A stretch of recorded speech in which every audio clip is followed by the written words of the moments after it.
intención aquí es explicaros, comentaros mi visión de lo que ha sido 30 años de trayectoria profesional, no solamente basada en la experiencia, sino también en la reflexión de lo que ha sido mi trabajo, acompañado del trabajo de otros muchos compañeros, y mi relación con los medios audiovisuales y la reflexión sobre la marcha del mundo.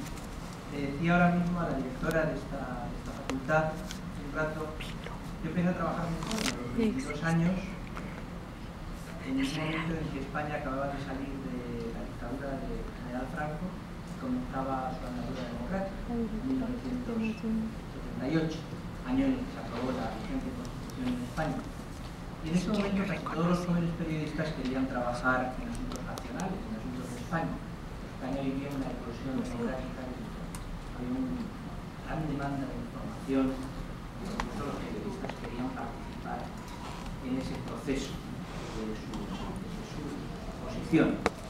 Y yo ya en ese momento, cuando empecé a trabajar en la nacional, yo pedí ocuparme de los asuntos internacionales, porque en ese momento de sorprendente.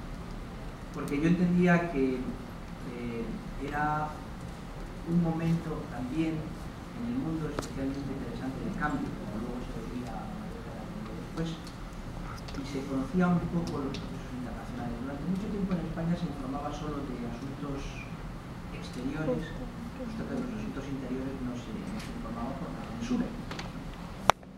Y casi todo el mundo veía con cierta desconfianza la información internacional. Parecía algo como un recurso para tapar otras cosas que pasaban. Yo consideraba que la información internacional necesitaba un tratamiento adecuado. Y comencé a trabajar en información internacional, primero en Radio Nacional durante 9 años y luego en Televisión Española, en la Televisión Estatal Española a partir de 1987. Y desde comienzos de los 90, justo cuando comienza, digamos, todo el proceso de cambio en el orden internacional que surgió después de la Segunda Guerra Mundial, yo me hice responsable de la sección internacional de Televisión Española, de los telediarios, de los informativos diarios de Televisión Española. Entonces, como responsable de la información internacional de Televisión Española, viví todos los procesos que hubo lugar en el 90. Primero, la guerra de Irak, todo el cambio que eso provocó en Oriente Medio, la caída del muro de Berlín, la desaparición de los regímenes comunistas en Europa Oriental, la guerra de Yugoslavia, etcétera, etcétera. Por supuesto, todo el proceso de integración europea, el proceso de Maastricht, la Unión Europea, la región de Europa. Todos esos años los viví, digamos, como responsable. Y en ese momento, claro, no tienes como mucho tiempo para reflexionar sobre lo que haces, a lo que te dedicas es fundamentalmente para el trabajo. Pero queda como un poco aplazado el proceso de reflexión que yo creo que todo periodista tiene que hacer, si es posible, durante la propia ejecución del trabajo. En la mayor parte de los casos lo que ocurre es que estás tan entregado al trabajo que reflexionas sobre lo que haces, te dedicas lógicamente a sacar el trabajo. Posteriormente se me pidió desde la Universidad de Madrid, desde la Universidad Complutense, que diera clases en la universidad. Y entonces ese encargo, ese cometido me sirvió precisamente para hacer este ejercicio de reflexión sobre lo que considero yo que ha sido la evolución del trabajo profesional y en particular, y de lo que quiero hablar con vosotros esta mañana, sobre qué imagen en estos momentos damos del mundo las televisiones. ¿Cuál es la imagen del mundo que vemos a través de la televisión? La sensación, seguramente sí, ¿se me oye mal? Ahora. Vale, pues entonces ahora creo que se me oye mejor. Bien. Si seguramente os pregunto a vosotros si disponéis de mucha información sobre lo que hay en el mundo, casi todos seguramente diréis que sí. Y hay una gran oferta informativa, que tenemos un conocimiento bastante amplio de lo que ocurre en el mundo. Eso es lo que dicen todas las encuestas cuando se le pregunta a las personas, y en particular cuando se le preguntan a los estudiantes de periodismo, facultades de comunicación. En realidad es una impresión un poco engañosa, y me voy a explicar. ¿Sabemos lo que pasa en el mundo o lo que tenemos es una imagen estereotipada y uniformada de lo que ocurre en el mundo? Esa sería la pregunta o la propuesta que yo dejo para la reflexión. En realidad nos encontramos con una imagen del mundo, de lo que ocurre en el mundo, que es la que nos transmiten los grandes medios. Alguien puede decir, hay muchos medios, hay pluralidad de medios, por lo tanto hay muchas visiones de lo que ocurre en el mundo. Y muchas visiones de lo que ocurre en el mundo es positivo para hacerse una idea más cabal de lo que ocurre en el mundo. También es una impresión engañosa. En realidad hay muchas televisiones, hay muchos medios, aparentemente hay muchas visiones, pero en general se puede decir que casi todas las visiones son similares o muy parecidas. Es más, yo diría que en realidad lo que estamos asistiendo es a un proceso de clonificación de las imágenes del mundo. Casi todas las visiones que nos llegan de los distintos medios, en particular de las distintas televisiones, es más o menos la misma. Se ha producido un fenómeno, digamos, de homogeneización de la imagen o de la visión del mundo. A pesar de que la impresión es justamente la contraria, a eso nos encaminamos. ¿A qué se debe esto? Bueno, esto se debe a muchísimos factores, ¿no? No es el más pequeño, ni muchísimo menos, no es el menos importante. Lo más importante es al proceso de concentración mediática al que hemos asistido desde los años 60 hasta aquí, con diferentes ritmos y, por supuesto, con características diferentes, depende de qué región del mundo estemos hablando. El proceso de concentración mediática en los Estados Unidos, por ejemplo, ha sido veloz, enorme, y además ha sido pionero. Es donde se produjo primero. Como consecuencia de eso, ese proceso de concentración mediática se ha dado en otras regiones del mundo. Se ha dado en Europa, desde luego, y se ha dado también aquí en América Latina, en América o en Iberoamérica. En algunos casos, como por ejemplo aquí en México, pues no os voy a decir a vosotros, porque sabéis mucho mejor que yo cómo están constituidos la estructura de poder de los medios audiovisuales en este país. Asistimos prácticamente a un duopolio televisivo, aunque existan muchos medios. En Estados Unidos, en estos momentos, 5 grandes empresas controlan el mensaje. Hay muchos medios en Estados Unidos. Hay centenares de radios, hay decenas de periódicos importantes. Estoy hablando en materia de información internacional, de la información mundial, estoy hablando de la información local, pero casi todas proyectan una imagen similar. ¿Hay un acuerdo estructural de las grandes empresas por dar esta información uniformada al mundo? No, no es necesario. Hay unos intereses que proyectan, digamos, esa visión uniformada de la actualidad o de la realidad internacional. No es preciso, no se trata de que haya un complot o una conspiración para dar una información uniformada. Es algo natural. El propio proceso de concentración empresarial hace que en un momento determinado sean los intereses económicos, empresariales, los que determinen las agendas informativas. Y eso a pesar de que los profesionales son muchas veces ajenos a eso. Para que eso se dé han pasado otras cosas. Ha pasado en primer lugar un cierto relajamiento, digamos, de lo que han sido durante mucho tiempo las conductas éticas de los profesionales de los medios de comunicación y el propio deterioro de la profesión periodística. Hace 30 años todavía existía la creencia en que los medios informativos servían de contrapeso al poder. Es decir, la información era un vehículo, digamos, de la ciudadanía que depositaba en los profesionales de la información para ponerles ciertos controles o ciertas limitaciones a los grandes poderes, el poder económico, el poder político, el poder militar. En realidad, todos esos poderes se concentran en el poder económico financiero a día de hoy. Como lo estamos viendo si analizamos un poco la crisis económica y financiera. Ese papel, digamos, de control, de limitador, de crítica del poder se ha ido desvaneciendo a lo largo del tiempo. Y se ha ido desvaneciendo fundamentalmente porque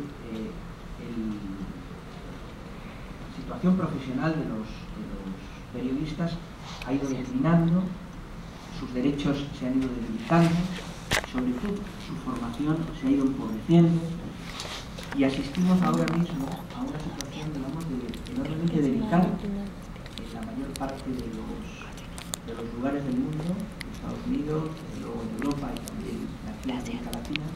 Los derechos de los periodistas, su situación laboral, su situación económica es mucho más frágil, mucho más precaria que hace 30 años.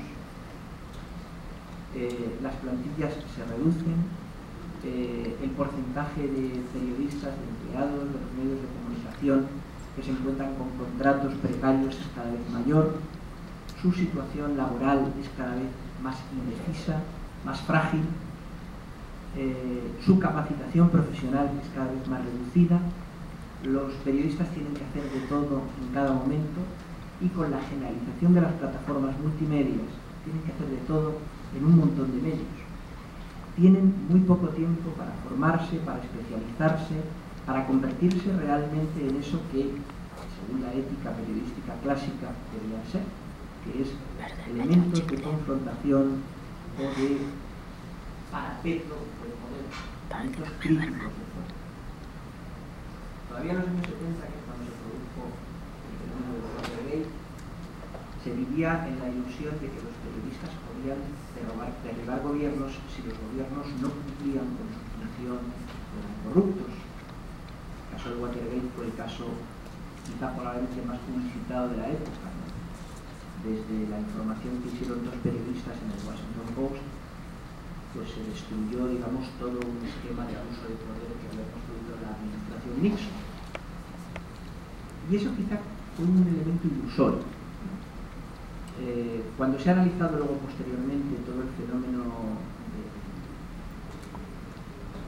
Watergate, cómo se derivó, digamos, en una pérdida de credibilidad del gobierno, y finalmente eso condujo, digamos, al impeachment, es decir, a la renuncia del presidente de los Estados Unidos, se vio que en realidad la labor de los periodistas implicados en esa investigación fue enormemente meritoria. Se han producido, por supuesto, otros casos similares, aunque de menor impacto y de menor fuerza, pero lo que se suele contar menos es que en realidad, siempre suele ocurrir con el periodismo de investigación, había otros intereses que en ese momento determinaron el resultado de aquel proceso periodístico político. Había poderes muy potentes que estaban interesados en esa deriva, en esa evolución. En los años 80, el fenómeno del periodismo denuncia, del periodismo de investigación, del periodismo como elemento de cero de los abusos de poder fue declinando, a medida que fue declinando la independencia de los medios.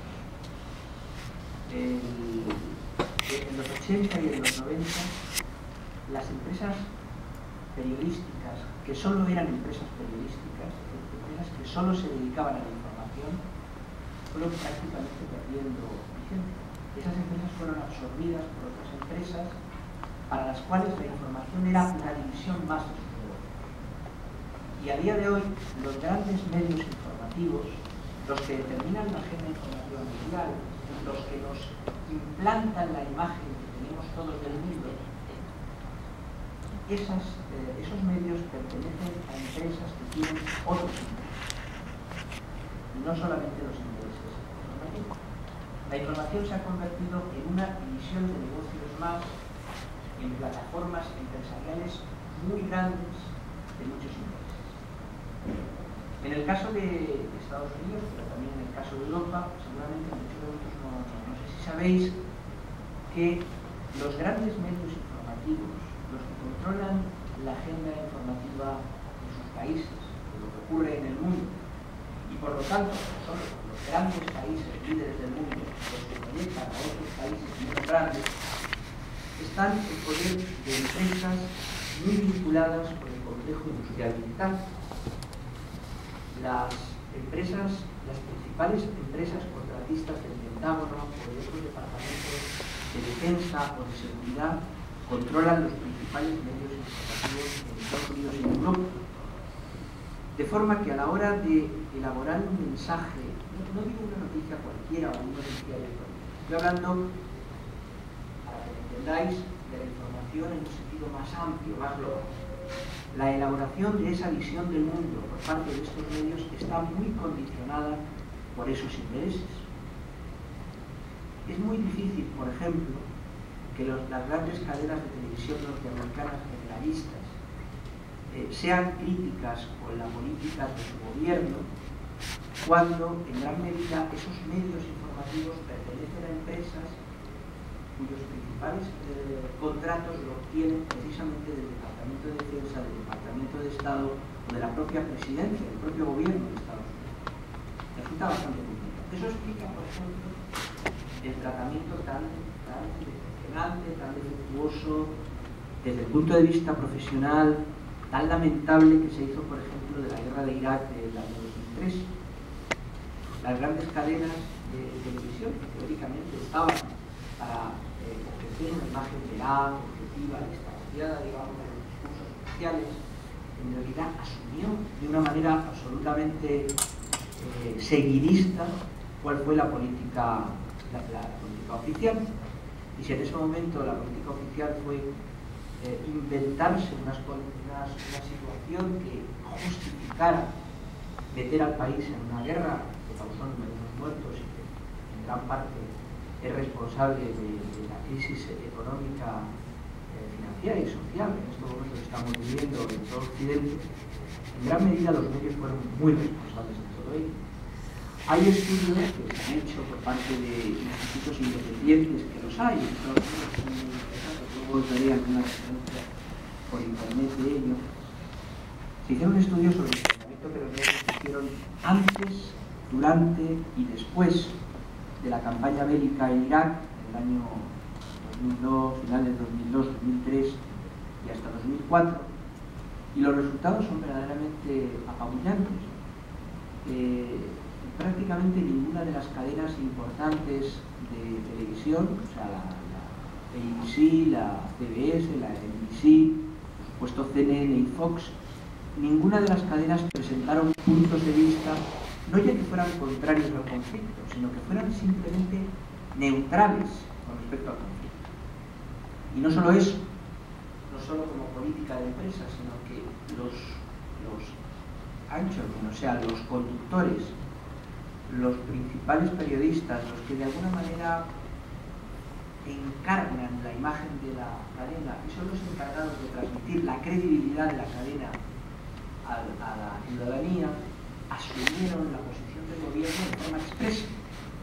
Hay una famosa declaración en los días de conflicto del principal presentador y director del noticiero más visto de la televisión norteamericana, Dan Rather, pronunció la siguiente frase: yo en tiempos de guerra dejo de ser periodista y me convierto en un soldado más. Y como soldado estoy a las órdenes de mi comandante en jefe, que es el presidente de los Estados Unidos. Con esta frase el periodista lo que estaba haciendo estaba declinando su responsabilidad como informador y se estaba convirtiendo por voluntad propia, por declaración propia, se estaba convirtiendo en un soldado. Y todo el mundo sabe que cuando alguien es un soldado nunca discute las órdenes de un superior. Y esto, si parece una anécdota, no lo es. Tan es así, no es una anécdota, que el propio Dan Rather, al término del conflicto, meses después, pidió excusas en directo. Dijo: he actuado mal, he cometido un grave error de ética profesional y he faltado a mi obligación ante la audiencia y ante los ciudadanos al asumir esa conducta, al hacer esa conducta, a tener esa conducta. En realidad es algo que le honra, porque no todos los profesionales fueron capaces de admitir hasta qué punto habían caído en una dejación de responsabilidades. Otros muchos lo hicieron. Hay otro caso muy relevante, y si lo menciono es porque no es cualquier caso, que es la de la periodista Judy Miller. Judy Miller era una de las principales especialistas en Oriente Medio, el que yo creo que es, hoy por hoy, el principal medio informativo del mundo en materia internacional, probablemente el medio de referencia de la actualidad internacional mundial, que es el diario New York Times. Judy Miller era la informadora de referencia del New York Times para los temas de Oriente Medio. Y ella fue objeto de uno de los casos más graves de intoxicación informativa que se recuerdan en la historia del periodismo norteamericano y mundial. Fue la encargada de transmitir a través de las páginas de su diario, con lo que eso tenía, digamos, de última palabra, lo que aparece en el New York Times es una verdad indiscutible, de que efectivamente Irak estaba embarcado en un programa de construcción de armas de destrucción masiva, en concreto de armas nucleares. Esa información le fue transmitida a la periodista, naturalmente, por fuentes gubernamentales norteamericanas, del Ministerio de Defensa, de los servicios de inteligencia militar, etc. Ella, teóricamente, comprobó esa información, intentó verificar esa información por 5 fuentes distintas, según el Código de Actuación de la Prensa y de los Medios de Comunicación norteamericanos. Pero lo que ocurrió es que esas 5 fuentes estaban conectadas entre sí. Entonces no eran 5 fuentes diferentes o 5 fuentes independientes. Era la misma fuente, dividida en 5 ramas, todas dirigidas a lo mismo, que es a intoxicar a una periodista cuyo mensaje, cuya información se consideraba de la mayor credibilidad. Captaron, confundieron, equivocaron, manipularon, intoxicaron a la periodista y de esta manera confundieron no solamente a todo Estados Unidos, sino a todo el mundo. ¿Por qué? ¿Era necesario para el gobierno de Estados Unidos que los medios de comunicación teóricamente independientes asumieran, compraran y vehicularan, transmitieran su posición sobre el conflicto? No, no hacía falta, iban a ir el conflicto de todas las maneras, pero lo que sí consiguieron es que hubiera una aceptación de la ciudadanía al conflicto. Es decir, que los grados de aceptación del conflicto y de la política del gobierno en esas semanas previas a la guerra, el grado de aceptación del gobierno y la aceptación de la guerra como recurso necesario llegó al 80-90%. En uno de los estudios que antes mencionaba sobre el comportamiento de los medios, un estudio que hizo la organización FAIR,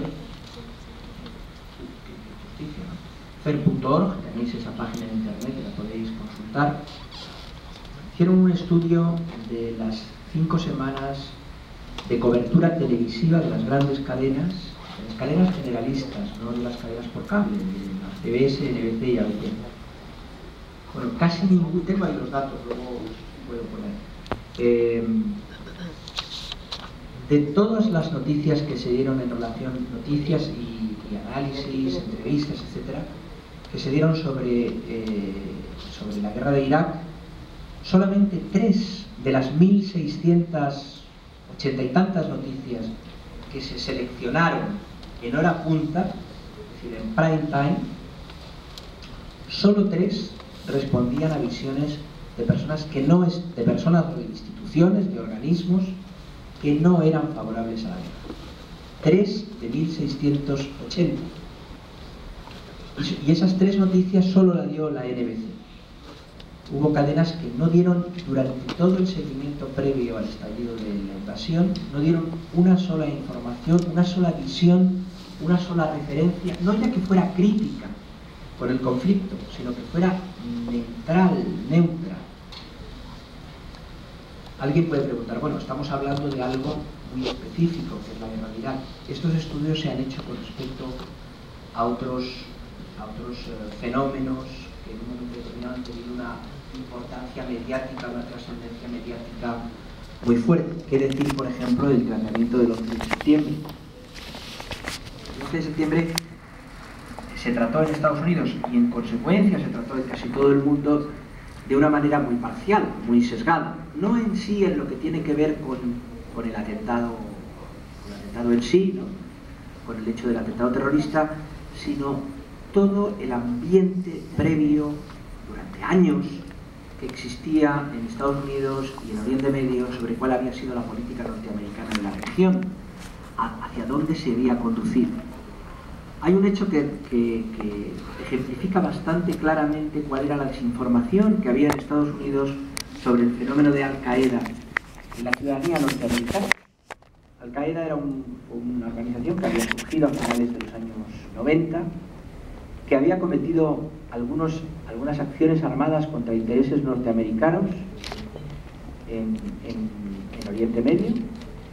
Sin embargo, para que tengáis en cuenta la falta, digamos, de solidez a veces de los medios informativos en Estados Unidos con respecto a asuntos que luego se convierten casi en monotemas de sus parrillas informativas, los medios televisivos, los medios audiovisuales norteamericanos no dedicaron ni una sola información, ni una sola a Al-Qaeda en los 6 meses anteriores al 11 de septiembre.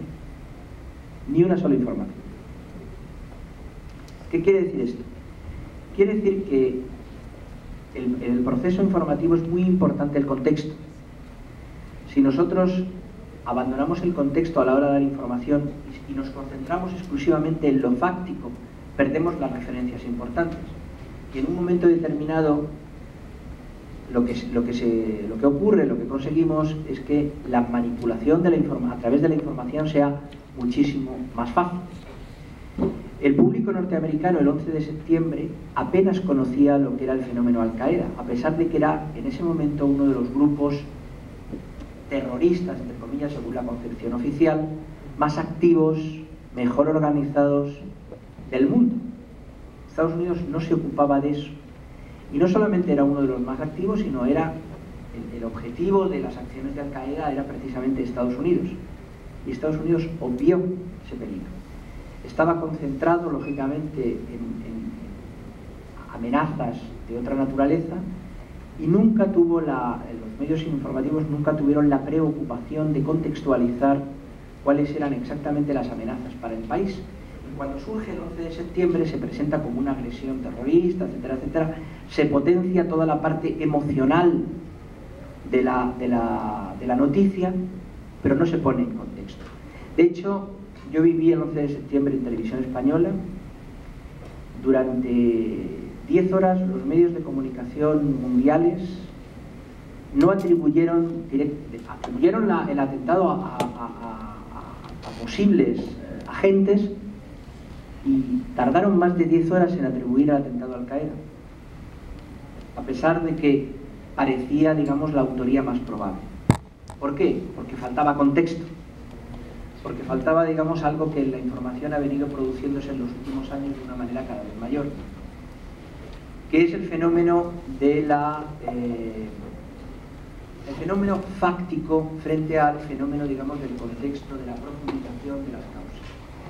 Los medios de comunicación, en particular los medios audiovisuales, se concentran en el qué, o sea, de las famosas 6 W de la información, el qué, el cuándo, el cómo y el por qué, se ha ido perdiendo peso el por qué, y los medios de comunicación se concentran en el qué, en el what, ¿no? Y en el who, y tal vez en el when, pero no se concentran en el why, en el por qué. Los medios de comunicación han ido perdiendo esa capacidad, digamos, para no solamente dar los hechos o presentar los hechos, sino contextualizar los hechos, explicarle a la audiencia por qué ocurren las cosas. Las cosas no ocurren porque sí. El atentado del 11 de septiembre no fue, evidentemente, una ocurrencia de un grupo de musulmanes barbudos, fanáticos y extremistas. Respondía a una situación compleja de 20, 30 años de política norteamericana en Oriente Medio. Con esto no estoy justificando ni muchísimo menos el atentado. Lo que estoy diciendo es que el atentado no es simplemente una obra criminal, no es solamente una actuación criminal. El atentado es el resultado de una frustración de millones de personas que en un momento determinado un grupo extremista y fanático interpreta y ejecuta. Pero en el 11 de septiembre En las calles de muchos países del mundo árabe la gente celebró el atentado, lo cual es algo terrible. Pero hay que preguntarse por qué ocurre eso y no demonizar las cosas y simplificarlas. Y lo que ha ocurrido en los últimos años ha sido que los medios de comunicación han simplificado las cosas. Y la han simplificado no explicando lo que ocurre, ¿sí? Obviando el why, obviando los porqués. La televisión, creo que en esto todo el mundo ahora está de acuerdo, lo que pasa es que hay gente que lo defiende y me parece bien, todo el mundo tiene derecho a tener su posición.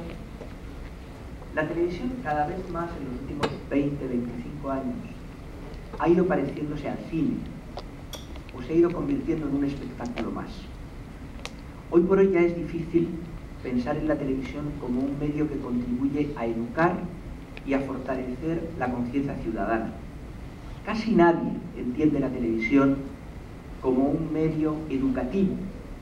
Y sin embargo, yo creo que en la situación actual, la televisión como medio educativo, es decir, como medio informativo, formativo, es más necesaria que nunca.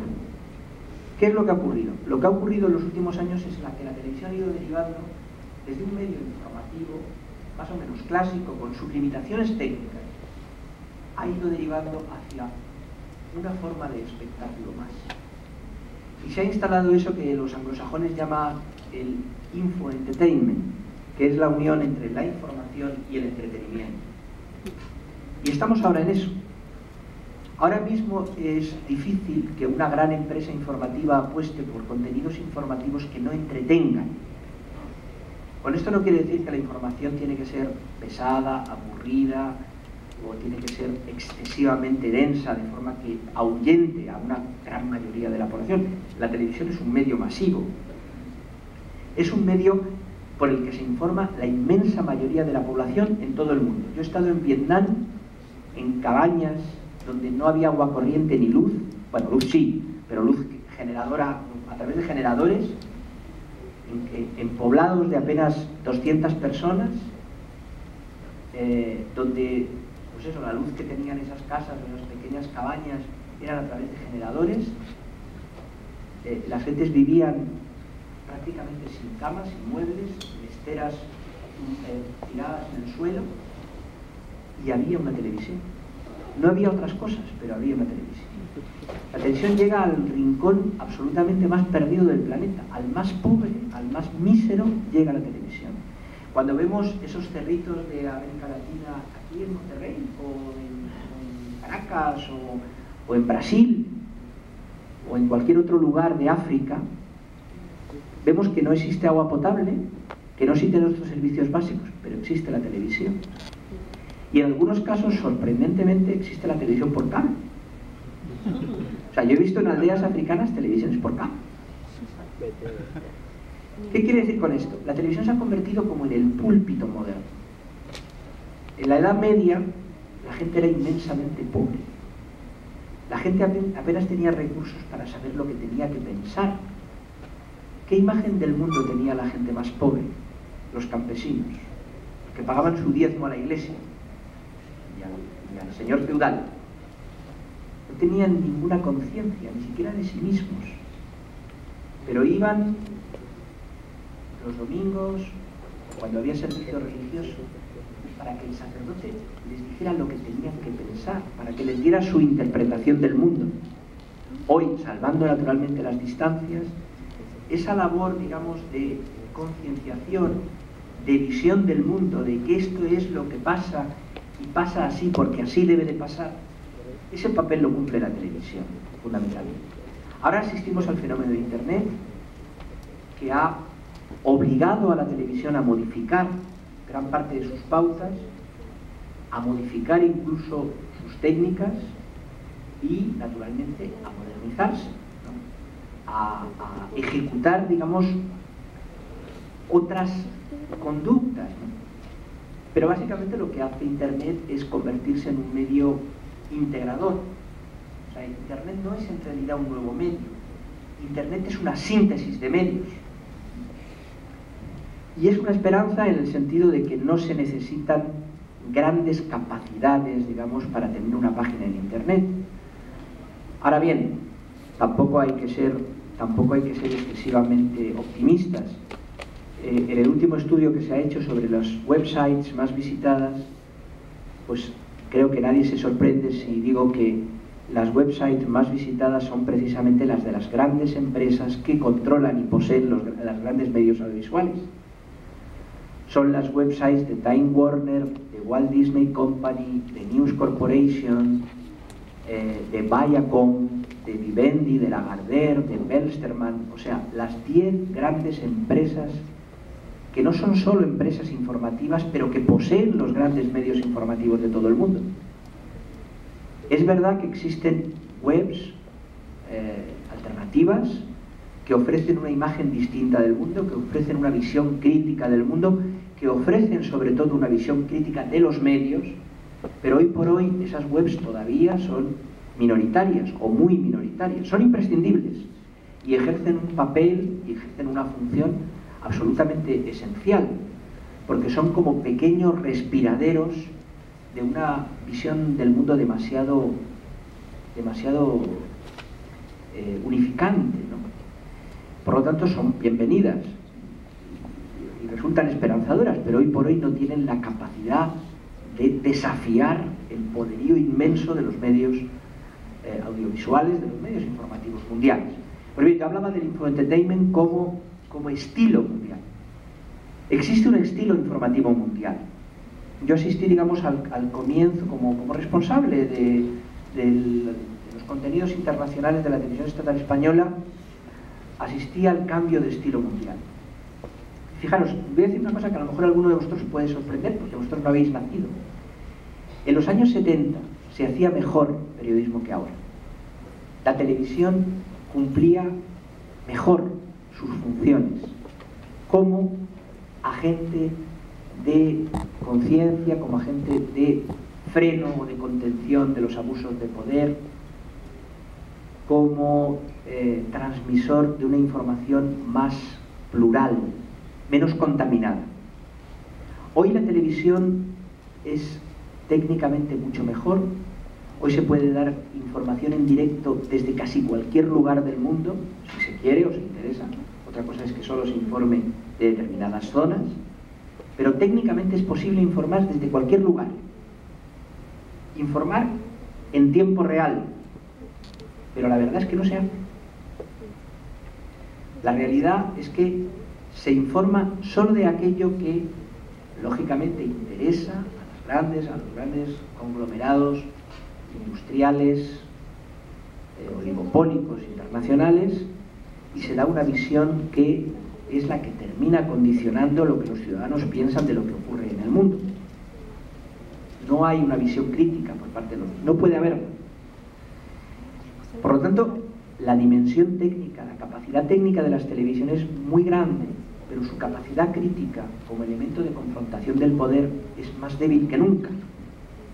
Es decir, la coalición entre el poder político, económico y militar y el poder mediático es más grande que nunca, más fuerte que nunca, y probablemente sus consecuencias son más graves que nunca. El cuarto poder, si alguna vez existió, ya no existe. Es decir, el llamado cuarto poder, pues del poder ejecutivo, del poder legislativo y el poder judicial, el cuarto poder como poder, digamos, de freno, de control de la sociedad con respecto a los grandes poderes establecidos en un sistema político democrático, ya no es, si lo fue alguna vez de una manera determinante, no existe. El cuarto poder forma parte, es una división más del único poder realmente existente, que es el poder de los intereses económicos mundiales, oligopólicos. Esa es la realidad actual a la que hemos llegado. No es casualidad que la información haya derivado en esta especie de dimensión del espectáculo, una dimensión del espectáculo. ¿Por qué? No es solamente porque aleja a los ciudadanos de esa visión crítica, sino porque el espectáculo, el entretenimiento, constituye un negocio. Es decir, si ya no se puede hablar de information, sino de infoentertainment, o sea, de infoentretenimiento, es porque el infoentretenimiento es mucho más negocio que la información. La gente no paga por la información. De hecho, cuando las páginas web son de pago, el nivel de visita de las páginas web desciende en picado. Muchos grandes medios decidieron en su momento, porque creyeron que podía haber un nicho de negocios, hacer sus sitios de información de pago. Y se encontraron con que nadie o casi nadie las visitaba, casi nadie pagaba. La gente no paga por la información. La prensa escrita se encuentra en una situación crítica en estos momentos, porque la gente no lee periódicos, porque la gente tiene que comprar la información cuando lee un periódico. Y si los periódicos aún todavía se mantienen de la publicidad. La publicidad ha caído muchísimo y eso hace que en los últimos 4 años hayan desaparecido la tercera parte de los periódicos en Estados Unidos o en Europa. ¿Qué pasa con la televisión? La televisión no cobra. Tú no pagas por la información en televisión. Tú enciendes la televisión y ahí tienes. Para que sea un negocio y para que los dueños de las televisiones puedan rentabilizar esa inversión enorme en medios, en espacio, en personal, etc., necesitan que eso sea un negocio. En los años 90, el Estado francés decidió vender la primera cadena de televisión, TF1. TF1 es hoy la principal cadena generalista de televisión en Francia. Tiene aproximadamente el 25% de la audiencia, no llega al 23, 24%, pero tiene más del 27% del mercado publicitario. Se canaliza a través de TF1. Bueno, además fue un gobierno de izquierda, fue un gobierno socialista el que decidió privatizar la primera cadena de la televisión en Francia. Pues bien, el patrón, el principal responsable de la compañía que compró la televisión estatal francesa, la primera cadena de la todavía existe otra cadena estatal que es la segunda cadena, pero la primera cadena en la que se privatizó, el patrón de la empresa que compró la cadena dijo: mire, nosotros tenemos que vender noticias igual que Coca-Cola vende refrescos. Nuestro objetivo no es producir información, es vender noticias. De una forma enormemente gráfica, ese empresario expresó lo que en el fondo piensan, sienten y naturalmente sostienen los principales responsables de las cadenas privadas de comunicación, y es que la noticia es una mercancía. Por lo tanto, para que sea una mercancía rentable, tiene que ser una mercancía vendible. Y hoy por hoy, la información de contexto, la información en la que se buscan las causas de lo que ocurre, que obliga a la gente a una reflexión y por lo tanto le obliga a un esfuerzo, eso no es rentable. Eso no vende, no es comercial, no es rentable. Por lo tanto, de lo que se trata es de convertir la información en algo que divierta y que entretenga. Y eso no se hace gratis. No es un fenómeno inocuo, tiene consecuencias. Eso ha provocado un deterioro masivo de la información. Solo se informa de aquello que la gente esté preparada, capacitada y lista para absorber. Cuanto más compleja sea la información, menos gente la demandará. Y con el tiempo, ese tipo de comportamiento ha hecho que los propios profesionales renuncien. ¿Para qué me voy a formar yo si en realidad lo que se me va a pedir no es que yo informe en profundidad y con contexto de las cosas? Lo que se me pide es que yo resulte atractivo en la información que hago. Eso ha ido deteriorando el producto informativo como tal. Hay gente que dice, quizá con razón, no digo que no, que se puede hacer información buena, de calidad, de profundidad y que sea lógicamente atractiva. Es posible, pero la realidad es que cada vez se hace menos eso. Y la información se deteriora. En la mayor parte de los noticiarios cada vez se dedican más espacio a lo que llaman los anglosajones las soft news, las noticias blandas, información sobre celebridades, sobre cuestiones anecdóticas. Los temas de fondo, los grandes procesos políticos, los grandes conflictos sociales, están ausentes de los medios de comunicación. ¿Cuáles son las grandes estrellas ahora mismo de los medios? Las grandes estrellas son las informaciones deportivas y las informaciones de sucesos y las informaciones sobre celebridades. Excepto en los momentos en los que no hay, digamos, una noticia que de repente tenga un gran impacto, como un gran atentado o algo así, los noticiarios diarios, las informaciones que vemos todos los días en televisión, responden a estas tres categorías: sucesos, deportes, celebridades. Informaciones que tienen que ver más con la anécdota que con los grandes asuntos de fondo. Bueno, hasta aquí mi exposición. He querido dar una visión un poquito amplia de en qué situación nos encontramos y pues estoy naturalmente encantado de escuchar vuestras opiniones y si tenéis alguna pregunta que hacer. Vamos a la sesión de preguntas y respuestas. Por ahí le pueden pasar un micrófono por si alguien levanta la mano y tiene alguna pregunta, por favor, muchachos. A ver, ella. Sí, si quiere pasarle, allá está el micrófono.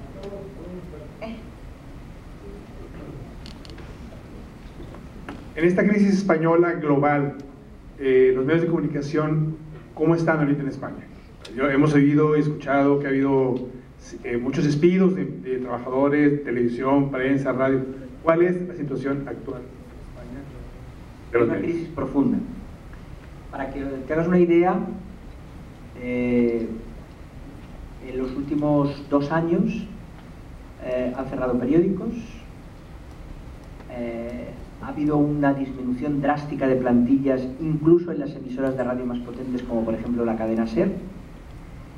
En la propia Radio Televisión Estatal, a la que yo pertenecí, la plantilla ha disminuido a la mitad. Yo soy una persona, digamos, de las que he salido, porque hicieron un ERE. Un ERE es un expediente de regulación de empleo, es una disminución ordenada de plantilla. La plantilla de la Radio Televisión Estatal tenía 9.000 empleados, en estos momentos tiene 4.500. Las televisiones se han ido concentrando, es decir, 2 de las cadenas de televisión que pertenecían, digamos, a empresas periodísticas, puramente periodísticas, han sido absorbidos por intereses multinacionales, en este caso italianos. Que Berlusconi ha comprado, disponía de una de las cadenas comerciales españolas, que era Telecinco, ha terminado comprando 4, que era una cadena del principal grupo empresarial de comunicación, que es Prisa, la editora del periódico El País y de la cadena SER. No fue capaz de sostener 4 y se la tuvo que vender a Berlusconi. La otra cadena que surgió en los últimos años, ya en los años del gobierno Zapatero, por parte de empresarios españoles de comunicación, más bien de orientación progresista, a La Sexta, acaba de ser absorbida por Antena 3, que pertenece, digamos, a distintos accionistas, pero todos ellos, no todos ellos dentro del ámbito de los medios de comunicación, más bien del mundo editorial, Planeta, Rizzoli, etc. De forma que en estos momentos el panorama mediático español se ha contraído, es decir, está en menos manos. Eso que yo hablaba antes del fenómeno de concentración, que ha sido amplísimo en los Estados Unidos, que luego continuó en Europa, sobre todo en los años 90, lo estamos viendo de una manera muy cruda, a comienzos del siglo XXI en España. Y el otro aspecto que me preguntabas, por la situación de los profesionales, enormemente dramática. Es decir, hay más de 5.000 periodistas en paro en España, nunca se había visto una situación semejante, la profesión vive el momento más delicado desde que se tiene conciencia, y eso naturalmente tiene como consecuencia un deterioro profundo de la profesión, porque a la gente se la contrata por sueldos absolutamente basura para ejecutar cualquier trabajo que se puede. Los trabajos son naturalmente precarios, son temporales. Menos de la tercera parte de las personas que salen de la Facultad de Comunicación encuentran trabajo en algo que tenga relación con los medios. Y el deterioro es grave. Asistimos a una situación verdaderamente de alarma del sector de comunicación en España. No exagero nada. creo que he sido bastante neutral, o sea, bastante aséptico.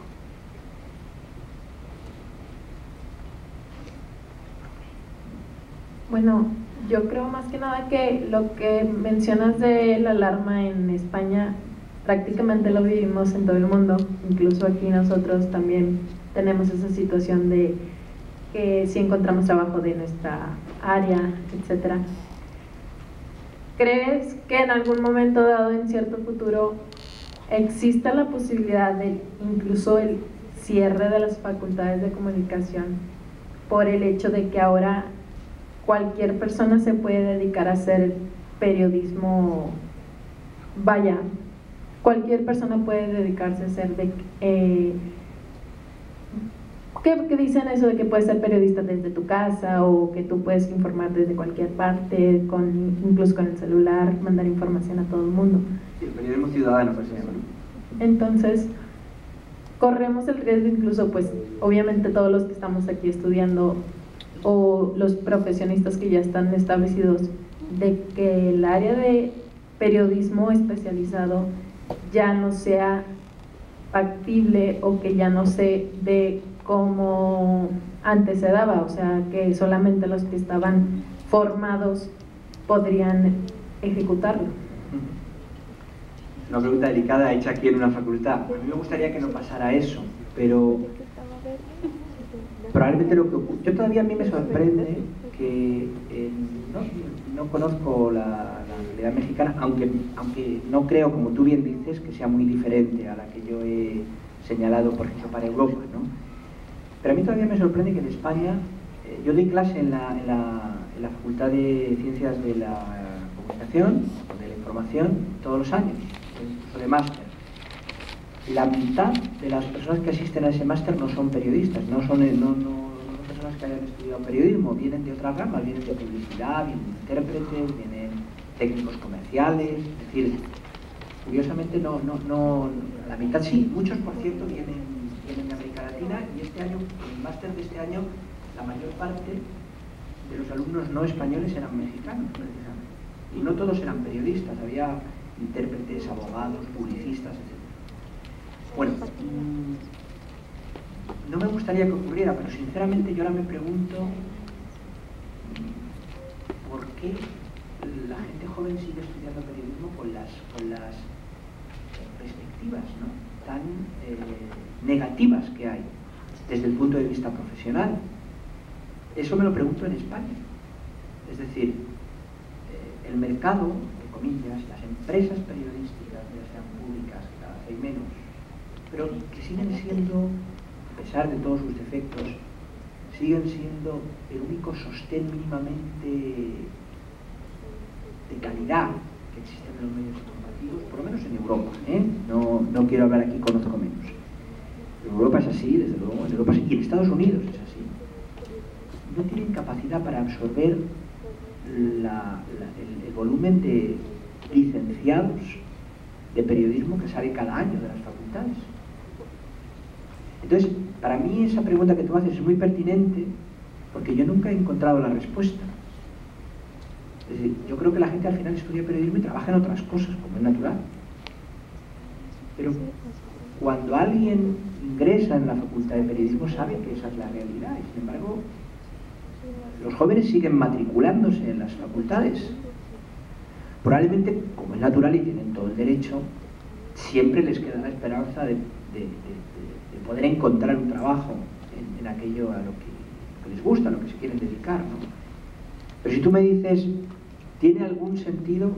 Tiene el sentido de no decepcionar, digamos, las aspiraciones de las personas. Pero hay que ser muy claro, es decir, supongo yo que a vosotros, vuestros profesores, os lo dirán, los que no lo sepáis, que yo creo que la mayoría de vosotros, por no decir todos, ya lo sabéis, ¿no?, las dificultades que vais a tener para trabajar en esto, ¿no? Y luego los que trabajéis en esto, los que tengáis, entre comillas, la fortuna de trabajar en esto, sabéis que tenéis que trabajar en un entorno sociolaboral bastante desfavorable, muy desfavorable,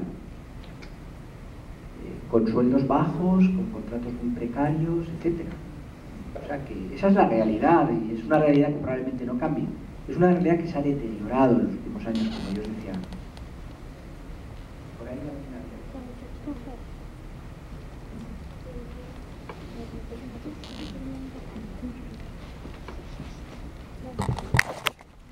Bueno, yo quisiera preguntarle la televisión allá cómo está ahorita, porque bueno, aquí tenemos una muy mala calidad de televisión local, no sé allá cómo esté con esto de la crisis y todo. ¿Te refieres desde el punto de vista empresarial, económico o del de contenidos? De los dos. De contenidos. De contenidos. Bueno, a ver, yo creo que ahí todavía hay diferencias. Como decía antes, yo, en fin, en las clases yo he acuñado un término que es el estilo informativo mundial. Hay un estilo informativo mundial. No creáis que la televisión en México es diferente de la que puede haber en Europa. Hay un estilo cultural diferente. O sea, que hay unas pautas culturales que son diferentes, ¿no? Aquí, por ejemplo, se enfatiza más, se grita más, el tono de voz es más alto, etc. En fin, son cuestiones más de tipo formal. Pero en los contenidos, no creáis que hay grandes diferencias. No conozco la televisión latinoamericana, mexicana o argentina, o brasileña o colombiana. La he visto cuando he estado de viaje, pero lógicamente no puedo, desde España no puedo verlo de una manera precisa y no puedo hablar con seriedad de eso. La impresión que tengo como espectador cuando veo los informativos es que no es muy diferente. Yo hablaba antes de ese estilo unificado informativo mundial y creo que es una realidad. Cada vez que yo voy a algún país, he ido a muchos, conozco todos los países de América Latina porque los he visitado, porque he trabajado en ellos de forma temporal. Por tengo que hacer una relación al currículum. Aquí se considera, se denomina corresponsal, lo que nosotros llamamos enviado especial. Yo no he estado trabajando de forma permanente en esos países que soy presentadora, pero sí que he estado temporalmente, o sea, para ejecutar algún programa o demás. Conozco muchos países de América Latina, conozco Brasil, conozco Colombia, conozco Argentina, conozco Chile, conozco México, en fin, conozco Ecuador, conozco Venezuela. Y he visto la televisión en esos países, pero, es decir, existen peculiaridades locales de cada televisión, pero el estilo informativo mundial es el mismo. Yo tenía aquí, si me permitís, como unas características formales. A ver si se entiende. Aquí. Un estilo informativo o unas características formales que de alguna manera se pueden prácticamente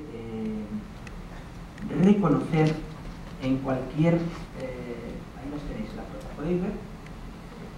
Esas características formales las vemos en casi todos los programas de contenidos informativos en el mundo. Dijéramos, estas características, ¿o no reconocéis estas características en la televisión mexicana? Yo creo que sí, pero bueno, vosotros en cualquier caso lo podéis decir mejor que vosotros. La obsesión por el directo. Muchas veces el directo es un fin en sí mismo. Las televisiones dan en directo cosas que no necesariamente exigen directo.